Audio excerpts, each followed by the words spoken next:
Starting today, it is now legal to buy pot for recreational use in Oregon. Almost 2 years after Oregon voters cast ballots legalizing recreational marijuana, the first dozen shops licensed to sell it are now open for business.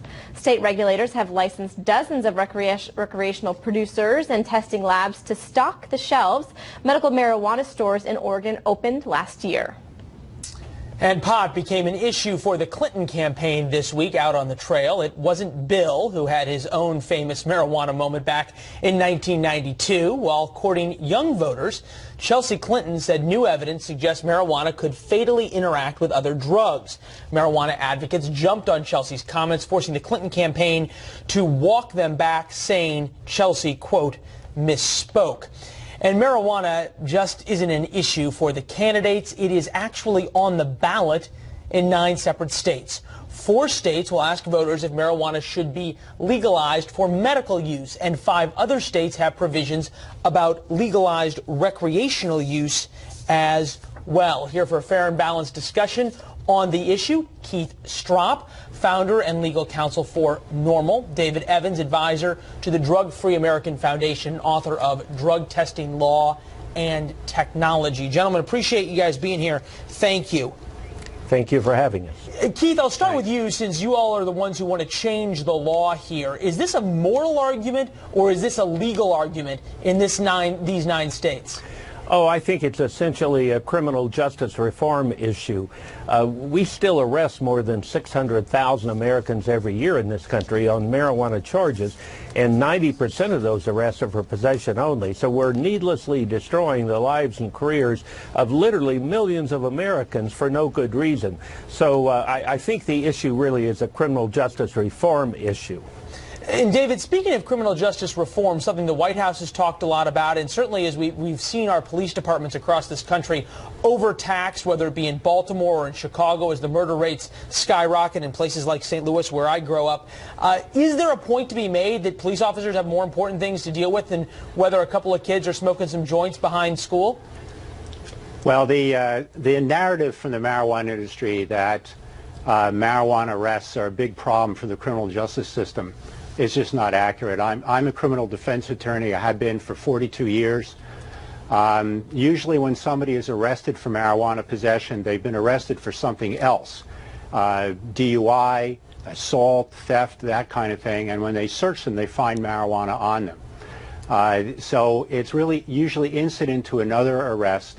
Most states have provisions like New Jersey, where I'm from, where if you get picked up with a small amount of marijuana, you can get what's called a conditional discharge. If you complete the program, you wind up with no criminal record. So it's really not true that there are these thousands of people in prisons. There's the data, if you look at the FBI crime reports, less than 1% of the people in state and federal prisons are there for marijuana possession, and they're there for trafficking marijuana. For example, in the federal prison, the average amount that somebody is put in prison for is any of these laws in the 9 states that either are going to normalize laws as it relates to recreational use, making it legal for recreational use as it is in Colorado and Washington State, or add a medical marijuana provision, any of those state laws would keep the major trafficking laws around. So I'm unclear as to how these two relate to each other. Right, but Keith's argument is that the minor possessors, the people with small amounts of marijuana, are having their lives ruined by possession of small amounts of marijuana. Oh. That's their argument. And that just absolutely isn't true. Well, Keith, isn't part of the argument, though, also doing any time? It's also that those laws are applied in an unfair manner racially. For example, nationwide, blacks smoke marijuana and Hispanics smoke marijuana at the same rate as whites, yet blacks and Hispanics are arrested at a minimum of 4 times as frequently. So, yes, it is true that in some of the major cities they have gotten less harsh on how they treat marijuana smokers if you're white and middle class. But if you're a minority, they don't. Keith, but what I haven't heard from you the argument. I don't think Keith's aware of a recent study from the Colorado Department of Public Safety showing that since legalization, marijuana-related arrests of black and Hispanic youth increased sharply in the 2 years following legalization. So legalization in Colorado has not been a panacea hold on. for that problem. Is this? If there's racism involved, that you deal with the racism, not make a drug legal. Right, that's harmful, Keith. I guess that's the central question here. Is this an issue about laws being poorly enforced that we already have? Or is this an issue of people have an inherent right to use marijuana, especially adults, as they have a right to use alcohol and tobacco, especially knowing how dangerous tobacco is for your health? What's the argument here? When we started NORML in 1970, the Gallup polling group had just asked for the first time how many Americans favor legalized marijuana. It was only 12%.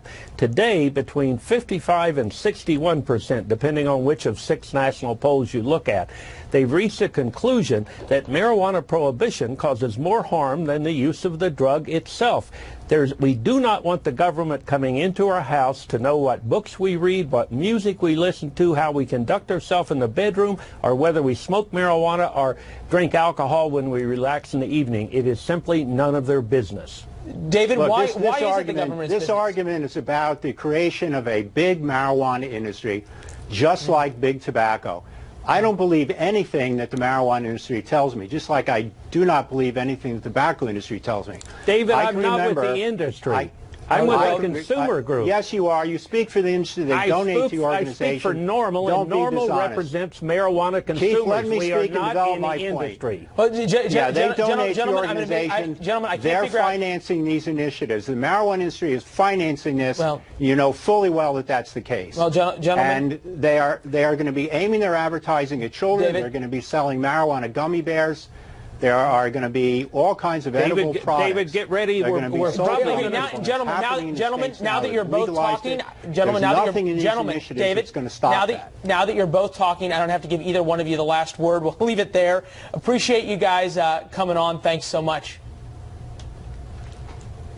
Liz.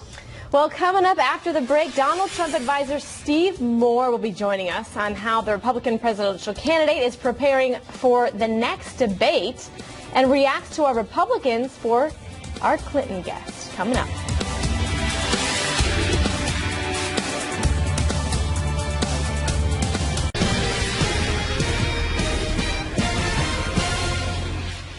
All right, some hard statistics to put to the election. 61% of likely voters believe Hillary Clinton won the first debate, but pundits across the board have agreed that Donald Trump's strongest moments Monday night were early on, when he discussed trade and the economy.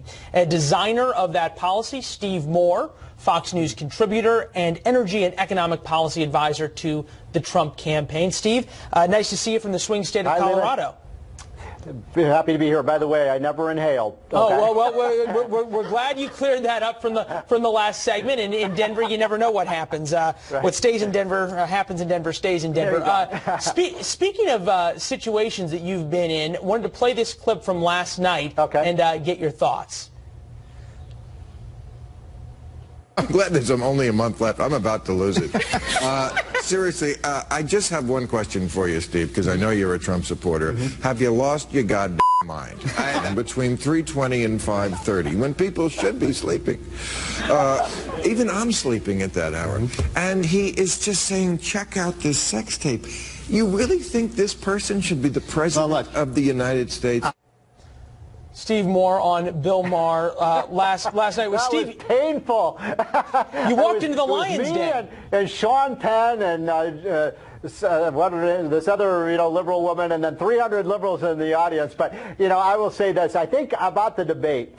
I agree with you, Leland. I thought the first 30 minutes on the economy, there was just no question that Donald Trump won that part of the debate. He talked about bringing jobs back. He talked about cutting taxes. He talked about better trade deals. And Hillary was on the defensive the whole time because he basically made it very simple to the American voter. He said, I want to cut taxes to grow the economy. Hillary wants to raise taxes to grow the government. What I want to see in the next debate, Leland, is for Donald Trump to really stay on that theme. I want to take away his Twitter account. I want to not talk about Miss Universe. I want him to talk about jobs in the economy and terrorism, because if he does, that's how he wins. Well, I think you are one of many of his advisors who'd like to take away his Twitter account. I've heard that from a number of people inside the campaign. We had a fellow on last hour whistleblower named John Stubbs. He's the head of Republicans for Hillary. And he likes all the things that you just talked about in terms of tax policy, trade policy, all of these issues. And then this is what he said about a Donald Trump presidency. Hillary Clinton is the least worst outcome. Donald Trump is the worst outcome. And when you're faced with the worst outcome, pragmatically speaking, you have to look at what your options are. Right now, our options, we believe, Republican Congress with Hillary Clinton is the best path for stability. All right, why is he wrong? Well, I think a couple of things. I don't respect Republicans who say they're going to vote for Hillary Clinton. I just don't get the logic of that because, you know, the number one reason is every conservative knows why you have to vote for Donald Trump is because the Supreme Court is going to have 2 or 3 new appointments. And if Hillary Clinton puts 3 more liberals on the court, the conservatives are going to lose power of the court for 20 or 30 years. But more importantly, our economic agenda, I mean, every poll for the last 6 years has shown the economy and jobs are the 2 biggest issues to the American people. And you just compare what we want to do and what she wants to do on down the line. Incidentally, Leland, you reminded me of another thing. You know what word never came up? I don't think it ever came up in the debate. Obamacare. And here's, you know, an insurance program, a medical program that is absolutely in shambles. It's like the Hindenburg of healthcare plans. And we got to get Donald Trump to talk about that over and over again. I live in Virginia. My premiums are going up 15% next year, and that's less than in most states. Yeah, well, no, especially places like Nashville, Tennessee, Oklahoma City, some of those cities seen huge increases. Steve, real quickly at the end, the one thing we heard in the debate is it related to economics, which I don't know the last time it came up in a presidential debate, was talking about the Federal Reserve and something that Donald Trump has hit and said Janet Yellen's keeping rates artificially low. Is that part of the Trump policy, and how would he change this in terms of trying to keep the Fed apolitical? Is he doubling down on this idea that the Fed is in some way trying to politically support the president or Democrats in general? I don't think there's any question that the Fed has been political. I mean, and it's a political institution. We are going to get rid of Janet Yellen as the Fed chairman when Donald Trump becomes president. And by the way, Leland, how about somebody like Steve Forbes to run the Fed? Wouldn't that be an awesome thing? But I want to go back to one point about taxes, if I could. You know, I don't think Donald Trump adequately addressed the issue of trickle-down economics. And what I want him to do in the next debate is walk through and say, Hillary, look, we did this in the 1960s under John F. Kennedy. We had a boom. We did this in the 1980s under Ronald Reagan. We had a boom. When we've raised taxes, the economy's gone into the dumps. Well, you could also say cut taxes.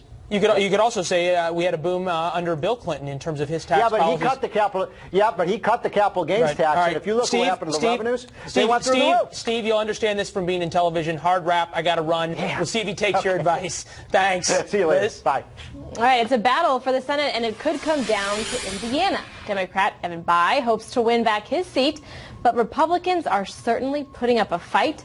We're going to talk to Republican candidate Todd Young right after the break.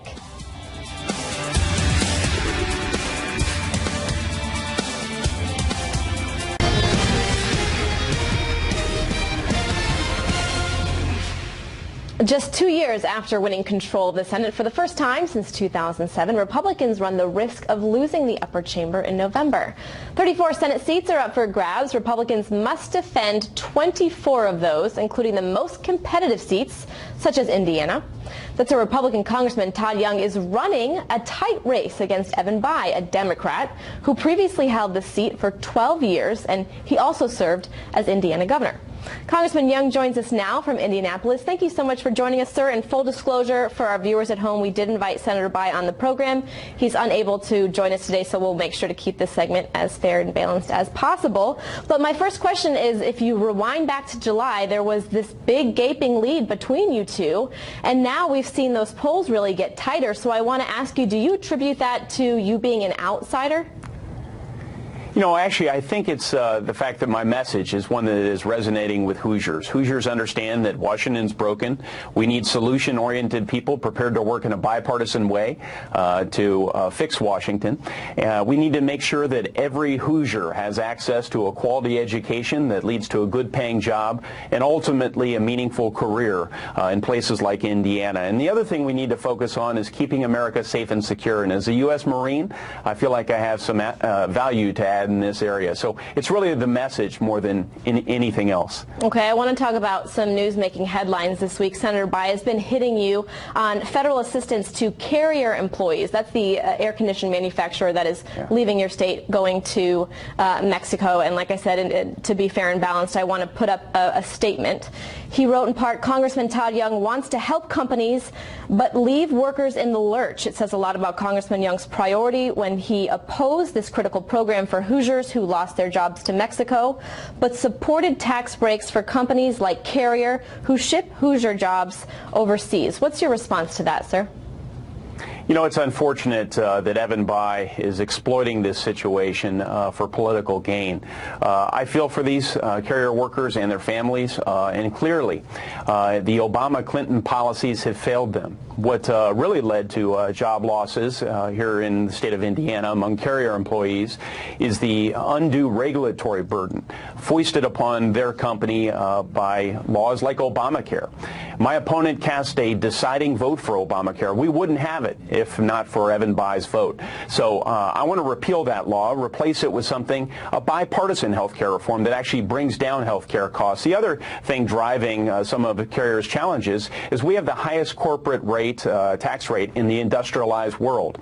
If we have Hillary Clinton as our next president, God forbid, and Evan Bayh rubber stamping that Clinton agenda, we know very well that the tax rates will almost certainly go up, not down. So that's not an environment conducive to job creation, unfortunately. Okay, I want you to elaborate on a couple points that you made.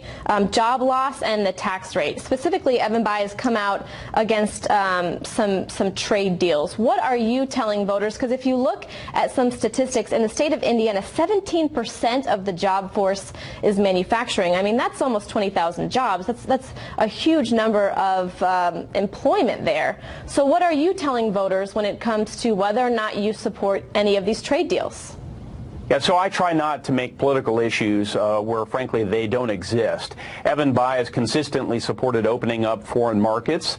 For whatever reason, he no longer supports making sure that Indiana agriculture producers and manufacturers have access to 95% of the world's consumers, which are outside of the United States. I do not support the Trans-Pacific Partnership. There are a number of provisions within that agreement that I find unacceptable.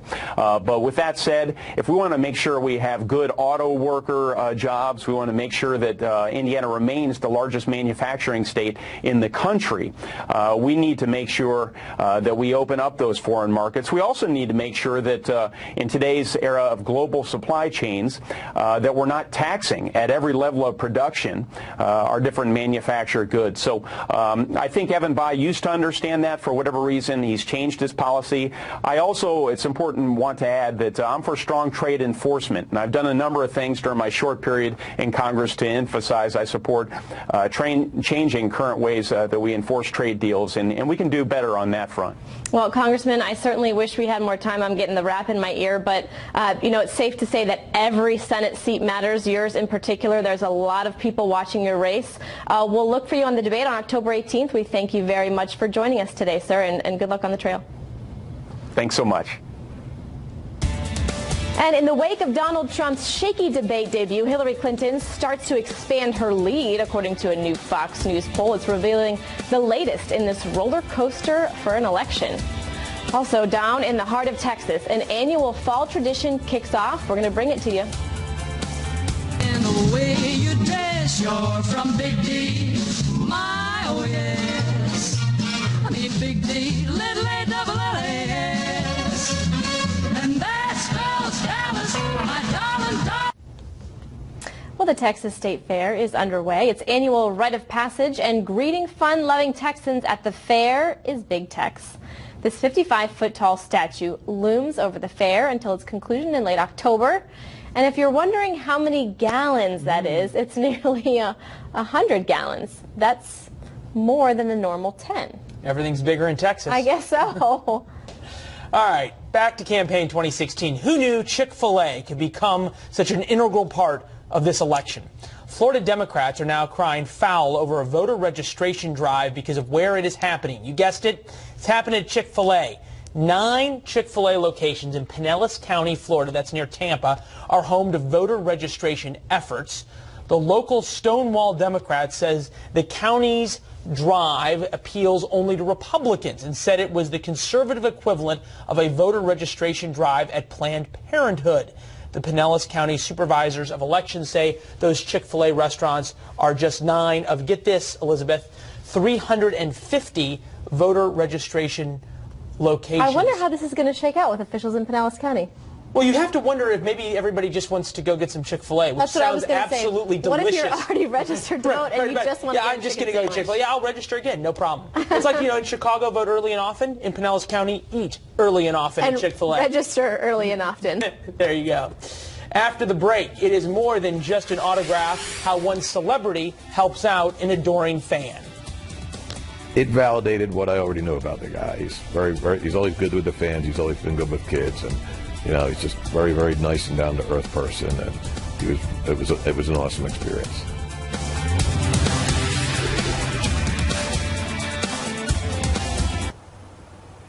Here's the demand I'm making today: not to issue a pardon to Hillary Clinton and her co-conspirators for their many crimes against our country and against society itself.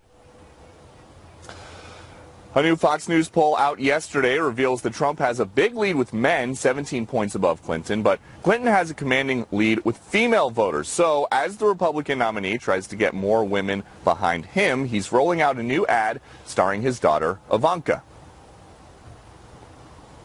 My father will change outdated labor laws so that they support women and American families. He will provide tax credits for child care, paid maternity leave, and dependent care savings accounts. This will allow women to support their families and further their careers. Trump was vindicated in a way when the debate commission announced yesterday that, just like he said, there was a problem with his microphone during Monday night's debate that made it sound like he was sniffling. As for the next debate, a New York Times report citing campaign sources says he is considering a new strategy that involves confronting Clinton about her husband's infidelities to her face. But before all that, there is a rally here at Spooky Nook Sports in Manheim, Pennsylvania. It is Amish country, and we've run into some Amish people here from the area, not for the event, but they were here participating in some of the activities. And they say that come November, they're all for Trump. Uma? Well, there you go. All right, Peter, thank you very much for that update from the Trump campaign. Well, Hillary Clinton, meanwhile, is resting up after spending the week hammering Donald Trump over his treatment of women. Mrs. Clinton campaigning with Bernie Sanders earlier this week in the hopes of swaying millennial voters who have been wary of the Democratic nominee.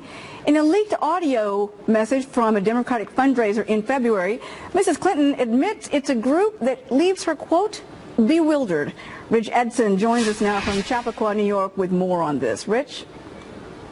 Hey, good afternoon, Uma. And Hillary Clinton, in that leaked audio, reported by the Washington Free Beacon, says of Bernie Sanders supporters, the younger ones, that they feel like they got their educations and their jobs aren't exactly what they envisioned, and so they don't see much of a future. And so Clinton argues that those younger Bernie Sanders supporters turned to him looking for and his promises of free college tuition and health care.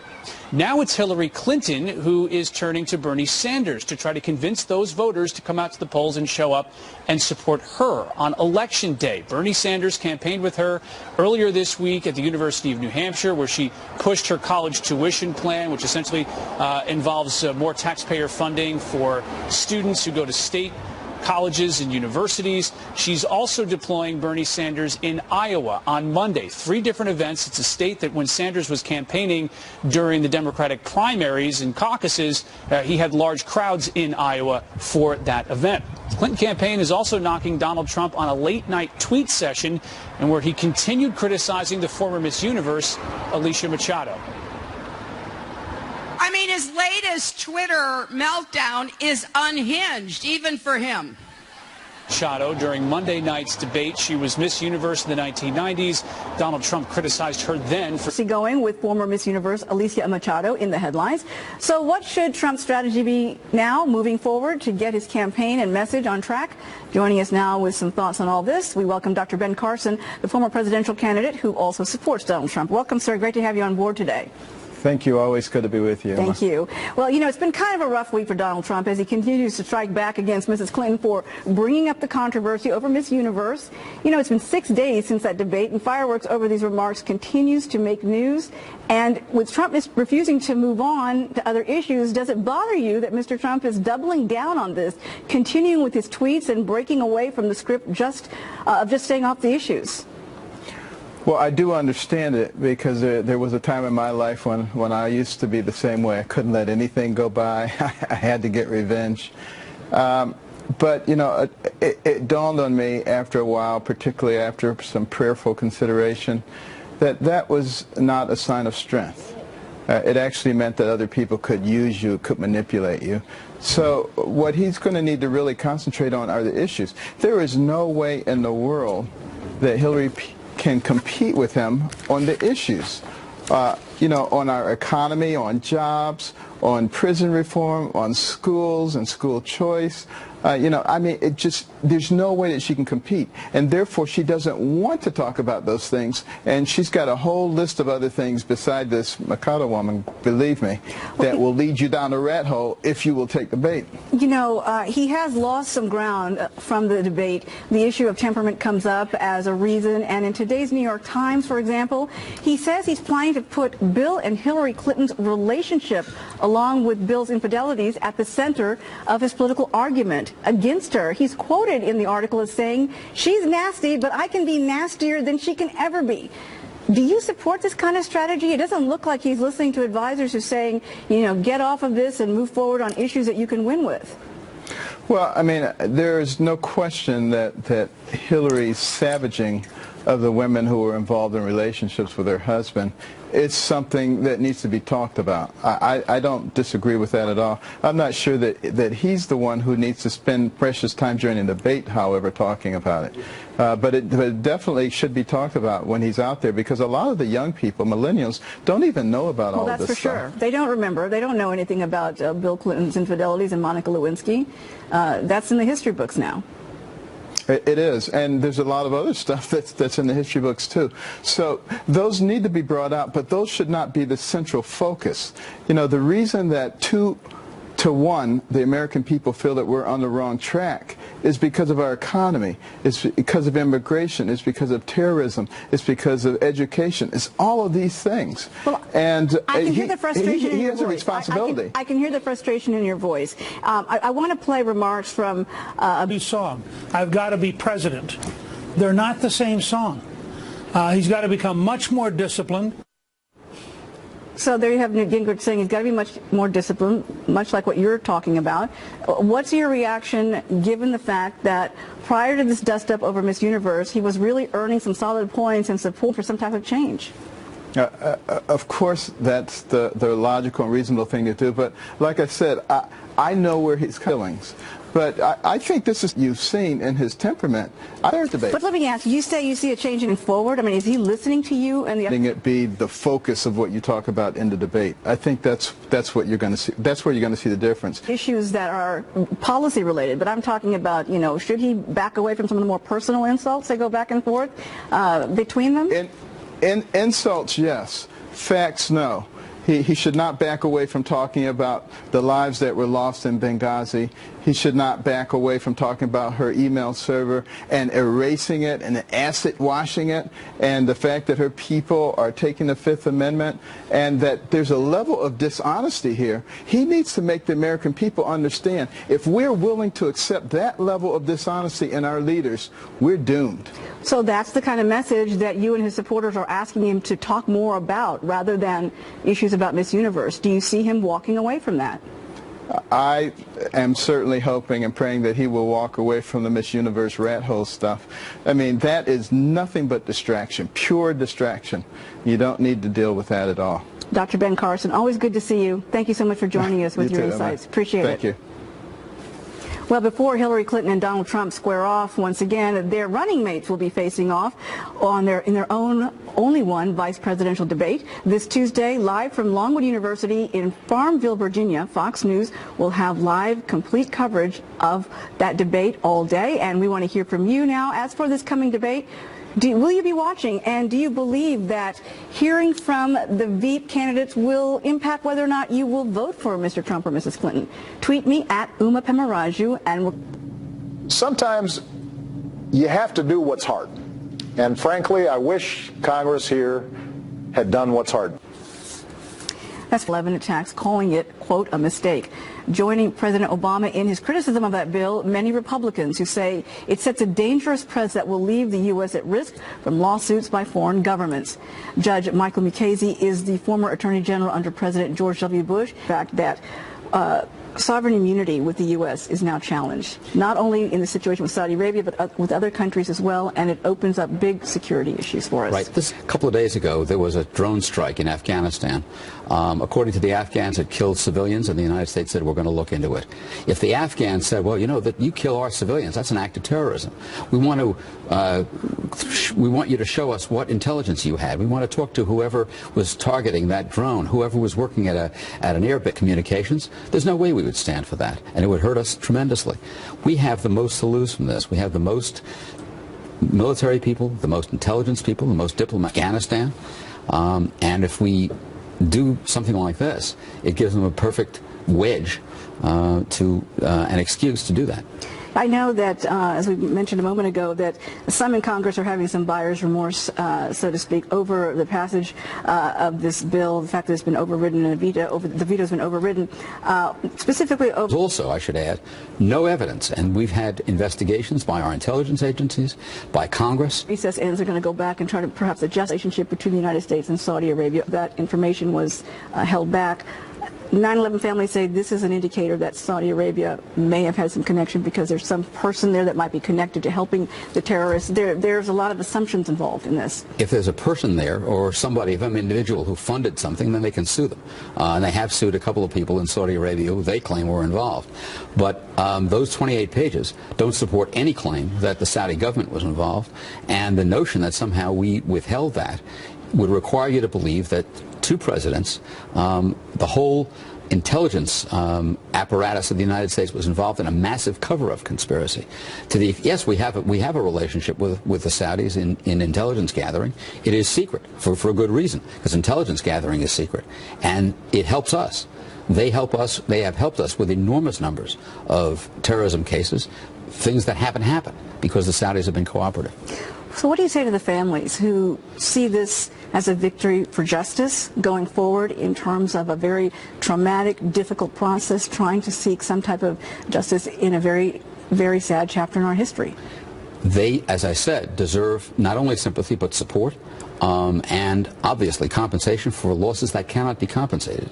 But this bill is the wrong way to do it, and I'm sure that none of them would want to hurt the United States in aid of a project that can really benefit principally trial lawyers. So do you expect Congress to amend this bill once they come back? I'm hoping they will, and I'm hoping what they do is get the president back in charge of our foreign relations. Uma, there is a bill on the books already that permits people to sue any foreign government that is found to be a state sponsor of terrorism. People have sued Iran in that way.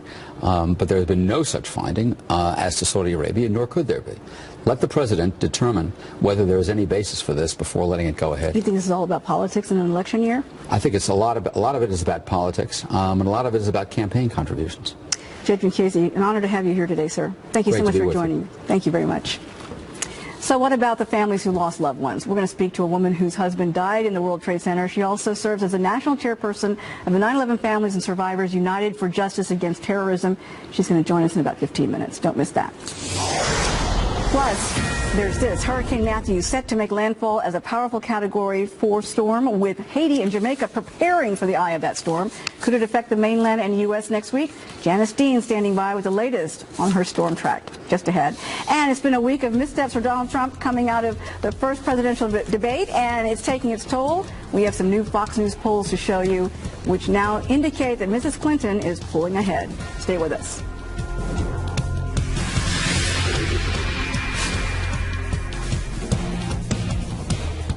Presidential candidates take center stage, representing their running mates, proving themselves on the biggest stage in politics. Governor Mike Pence. Democrats are about to anoint someone who represents everything this country is tired of. Senator Tim Kaine. The Trump campaign just feels like Trump's next big con. It's the contest that could sway America's votes. Brett Baer and Megyn Kelly anchor powerful coverage of the vice presidential debate on October 4th, starting at 9 p.m. Eastern on Fox News Channel.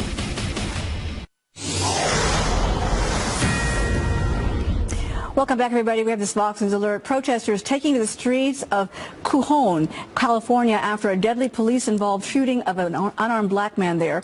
Alfredo Olango was shot and killed on Tuesday. Meanwhile, police releasing 2 videos, including surveillance video showing an officer firing 4 times at close range. Police are saying Olango did not obey an order to remove his hand from his pocket. He was holding what turned out to be an electronic smoking device. Authorities are saying no decision has been made on whether or not to file charges against that officer. Now to this Fox News weather alert. Hurricane Matthew barreling towards Jamaica and Haiti at this hour as the monster storm weakened just a bit to a Category 4 hurricane overnight. Matthew is expected to hit Cuba and the Bahamas early next week. Then the big question is, will it hit the U.S.? Joining us now with more, Janice Dean, who's live in the Fox Extreme Weather Center with the very latest. I know it's still a few days out from hitting us anywhere here on our part of the world, Janice, but what do you think? It's possible. One of our 2 reliable forecast models that we are looking at, one of them brings a landfall across the southeast coast and another closer to Bermuda. So the bottom line is we need to watch this if you live anywhere from Florida up towards Maine. This is a very dangerous system, really the strongest system that we have seen in the Atlantic Basin in close to 10 years. It was a Category 5 last night, the strongest hurricane you can have, and now it's a Category 4, 140-mile-per-hour sustained winds. Such a dangerous storm for our friends in Jamaica and Cuba and Haiti, as well as the Bahamas. Here's your forecast path. We're going to get a new path, new coordinates on this storm at 5 p.m., but you can see good guidance as we head into Monday, but then Tuesday, Wednesday, Thursday, Friday, not really sure where the system is going to go. So again, so crucial that we pay attention to this. This is going to be perhaps a devastating system for our friends in Jamaica and Haiti. They need to be, finalizing their preparations right now because this is a major hurricane that could potentially have devastating impacts. So there's the tropical models, and you can see, Uma, just not a lot of confidence as we head into the latter part of next week. But GFS, this is the GFS model, one of the most reliable computer models, and this brings it very close to the southeast and perhaps a landfall across the southeast coast. So again, we're a week away. We just have to monitor this and make our preparations now. Back to you. Janice Dean, keeping close watch on a very powerful storm. Thank you very much for joining us. Of course. What happened moments before this train crashes into a station in New Jersey? And what about the engineer? We have new details in a live report from the scene. Plus, Congress overriding a presidential veto, a bill that enables families of 9/11 victims to sue Saudi Arabia. One of the family members who led that fight joins us next. For the sake of the American people, not just those who suffered injuries or had their families ripped apart, but for all Americans, the entire truth about who attacked us on 9/11 needs to be aired.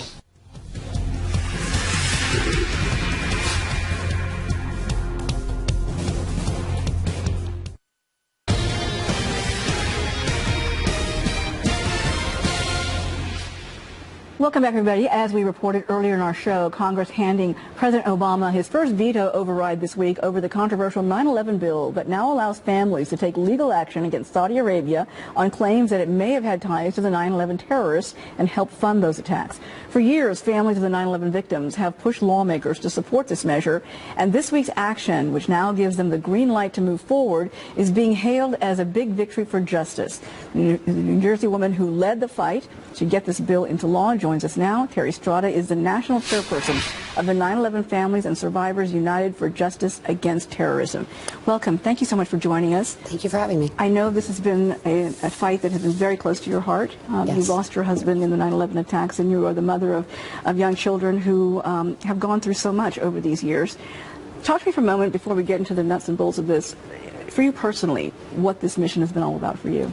Well, it's been about the truth, accountability, and justice for the horrific murders of 9/11.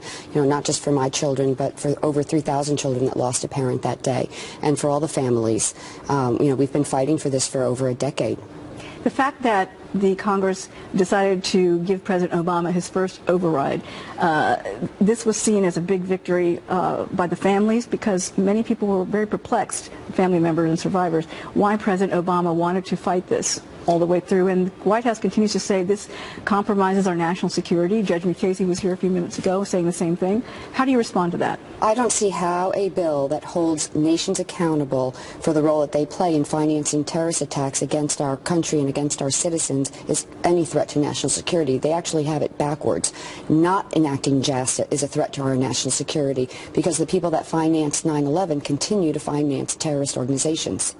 The administration continues to say there is no direct link that ties Saudi Arabia to any of the terrorists who funded this attack and took part in this action. The fact that they have not found a direct link, you say otherwise.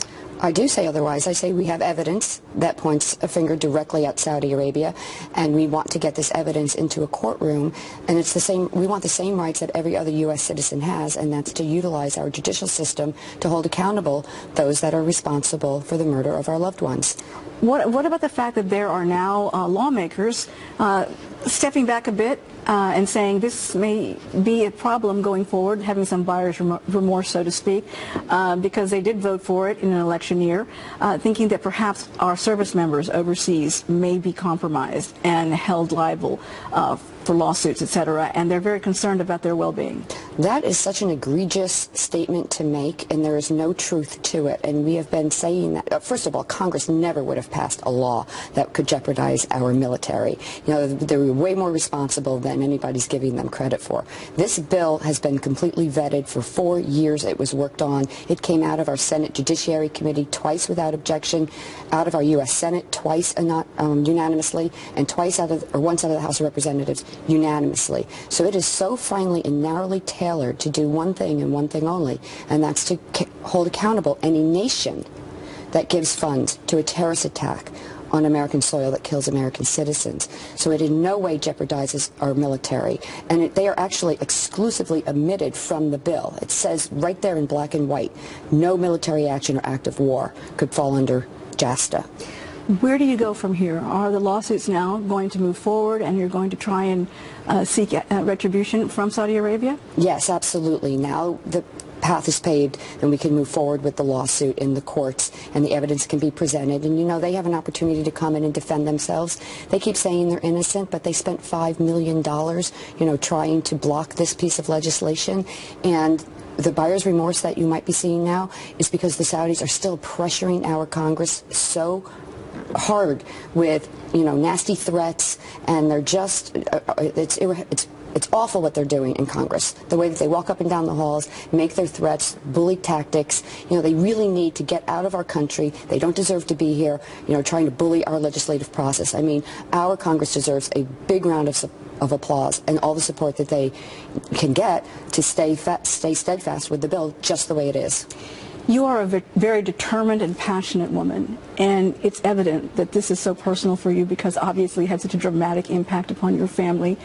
What has motivated you to continue with this fight for so many years and to see this thing through?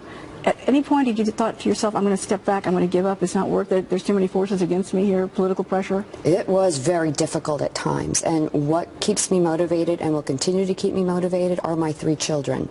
What happened to our family and all the other families was so horrific, and it's my deep desire to have a safer America, and I do believe fully that JASTA will help us achieve that goal, because it will be a deterrent to future terrorist attacks, because we will send a message to the world.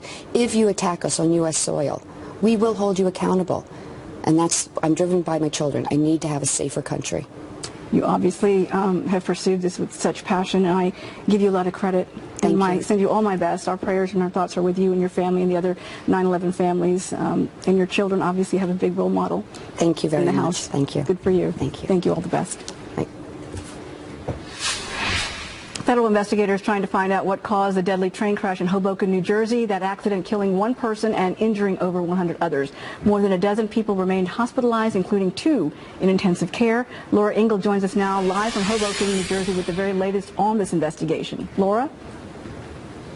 Hi, Uma, and we just took a walk around the terminal to see what things are looking like today. We can tell you still no New Jersey Transit trains are running. There are some light rail trains running, and we've got some buses going in and out of here, but things are pretty boarded up, and definitely you can see the plywood and the plastic covering the crash site today, boarded up from public view. Now on to the investigation. Meanwhile, the heavy lifting goes on as New Jersey Transit employees can be seen inside the terminal working on cables and other infrastructure jobs while the investigation goes on. Several different agencies continue to work through that tangled mess of metal and wires. The data recorder that was in the forward car of the train has still not been able to be recovered. That's because of the wreckage that is still there. That canopy that collapsed on impact when the train came barreling into the station, never slowing down before impact, is a major factor in this recovery effort. The data recorder that was in the back of the train has been extracted. The NTSB releasing this photo on Twitter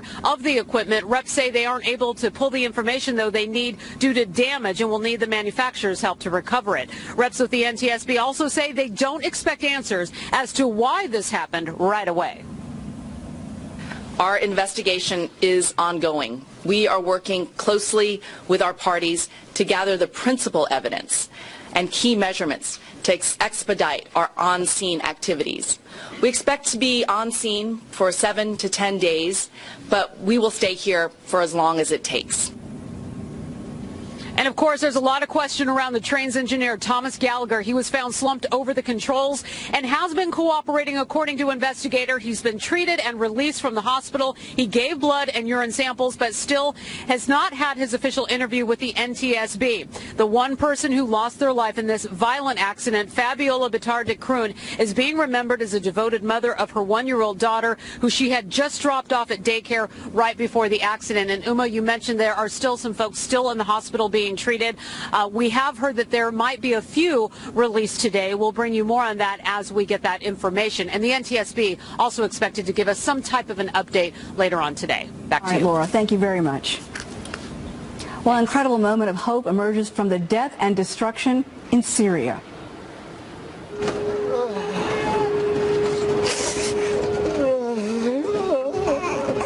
It's amazing video, folks. Paramedics saving an infant from a building blown up in what they believe was an airstrike. We'll tell you more about that. Plus, back in this country, new polls pointing to momentum for Hillary Clinton after this week's debate. So how does Donald Trump respond? Trump campaign supporter, former Massachusetts Senator Scott Brown is going to be joining us. But first, here's Donald Trump on the attack. Remember, folks, she's been doing this for 30 years and she just doesn't produce. She deleted and bleached 33,000 emails after a congressional subpoena. You can't do that.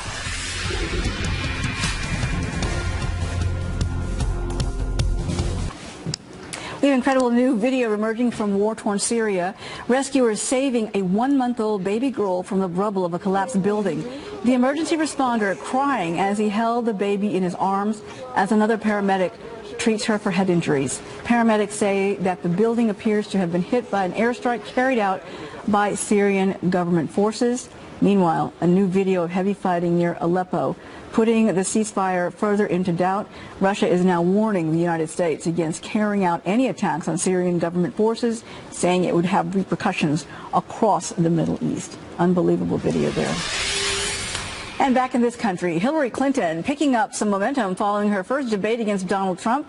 A brand new Fox News poll taken after the debate shows Mrs. Clinton topping Trump by 5 points. Trump was leading Mrs. Clinton by a point in the last Fox News poll before the debate. So What is Trump planning to do to get his campaign back on track? Joining us now, Scott Brown, who is the former Republican senator from Massachusetts, a Donald Trump campaign supporter, and a Fox News contributor. Welcome. It's so great to have you on the show. Hey, thanks, Uma. Good to see you, and good afternoon to you and your viewers. Well, I want to ask you, are you worried right now? Because right now our poll is showing that Mrs. Clinton is slightly ahead, but what's most interesting is that fear seems to be the driving force, with voters worried that the other candidate might win, and that's behind their choice for voting. What do you think about this? First of all, no, I'm not worried. The election, as you know, is not tomorrow. It's been a fascinating process, certainly. I think everyone will agree. I was at the debates, and I thought really no home runs, singles and doubles, no big mistakes by everybody. She did a little bit better, and she should. She's been doing this for 30 years versus this is really his first time. The good news is there's a couple of more debates. I'll be at the debate, obviously, for the vice presidential candidates, and people are starting to really focus and pay attention, and I don't think this is over, and you're going to see many, many more polls kind of up and down, and here we go. Here we go, yes. But the big challenge for Mr. Trump at the moment is that our poll is showing 42% of voters are not at ease with him as president, while 50% are more comfortable with Mrs. Clinton. Is it your view that he has to knock off the late-night Twitter rants and focus on the issues where he can continue with the message that has worked for him in the past, creating jobs, getting tough on national security, going after the emails in Benghazi, staying on message? What do you think about this? Yeah, you're absolutely right. I mean, listen, Twitter and Facebook and other things that new multimedia, social media have gotten him to a very good place. But he needs to, as you said, focus on the things that got him there. And really, in that debate that happened, he had a lot of great opportunities actually to knock it out of the park. And I don't know if it was nerves or just inexperience when it comes to debating somebody as good as Secretary Clinton. But I don't think he's going to make that same mistake. And I think he's going to be ready to go, obviously, in the next debate. I'll obviously be there. I'm excited to have that opportunity to view how he does. But people, listen, they don't like Hillary Clinton. They don't trust her. They look at her, and yes, they say Donald Trump's made some mistakes. Hillary Clinton's made mistakes as well. But the big difference is Hillary Clinton has cost people their lives when it comes to Benghazi, Libya, the sovereignty and lives, and then potentially on national security with the servers. Donald Trump's made mistakes by doing and saying, potentially unfocused, kind of falling for the traps. And I'll take that anytime over Hillary Clinton. But, as you point out, we are just, we're still weeks away from the election, of course. The fact is, there is still a divide with Donald Trump and women. And he still has to close that gap. And given what's happened this week, for example, there are a number of women out there who are really not happy with his remarks about Miss Universe and other attacks against Mrs. Clinton. I know that this is an issue he thinks is important to stick with, but at the same time, he doesn't have a lot of time to make up for lost time, as some say, has happened, of course, with this whole week being caught up with this issue. Yeah, listen, to be sidetracked, he fell for the bait, and Hillary Clinton kind of primed it, and then the Democrats and her surrogates, the mainstream media, actually have been harping on this. And yeah, he should have said, listen, insensitive, long time ago, I don't feel that way now, can we talk about national security?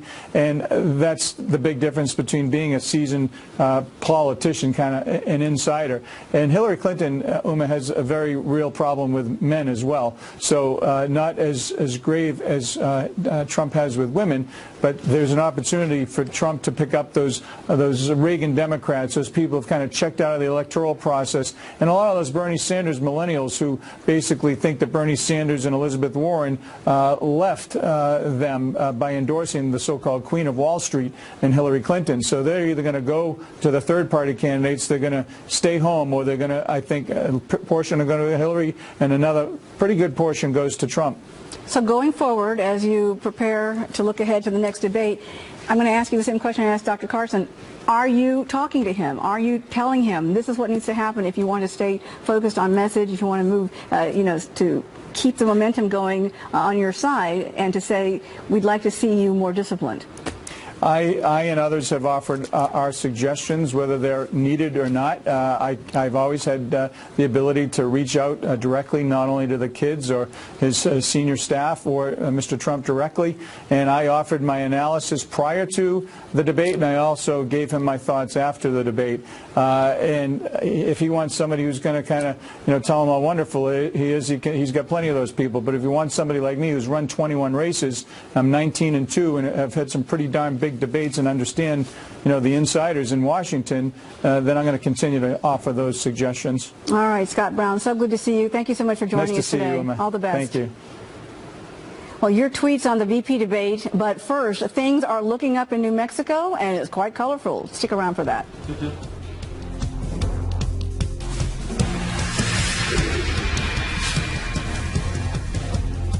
Welcome back, everybody. Well, one of the most colorful festivals in the world is taking flight this weekend in New Mexico.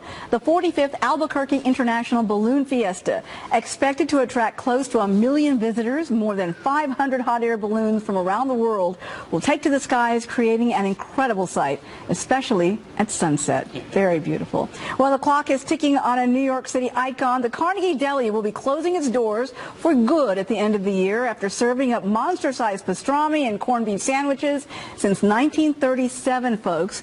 The owner says the early mornings and late nights of running that deli are taking a toll, and that is simply time to relax just a little bit. Well, good for her. Well, earlier we asked you, as for that upcoming debate, will you be watching, and do you believe that hearing from the vice presidential candidates will make an impact on whether or not you will be voting for Trump or Clinton? Larry writes, a must-watch. Hardly anyone comfortable with either candidate. Really, the VP could make a difference. Patrick H. says, I enjoy the VP debate, and I will watch. The VP is one of the main reasons I'm supporting a particular ticket. And Clayton adds, I probably will, but I doubt that it will have much of an impact. Thanks to all of you who've been weighing in. Lots of answers coming in there. That's going to be a wrap for me here in Studio J. I hope you have a nice day and a great weekend. Wherever you are, make it a great Saturday. Thanks so much for joining us. See you next time.